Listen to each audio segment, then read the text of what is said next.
Hi guys, this is Citroen Picasso C3, and what I just want to share with you guys is where to find the obd2 port for this Citroen C3, and it's just right here on the left hand side. This is the right hand driving wheel, and it's just on the left hand side, as you can see here. You've got this cover right here covering it up. Let me just zoom back so that you can see what I'm doing. So there you go. So there will be, normally have this cover covering this part.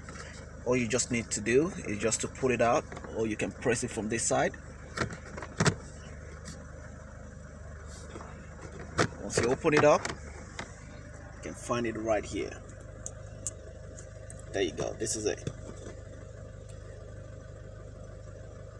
Yeah, that's where you find it. That is the obd2 port for Citroen Picasso C3 manual.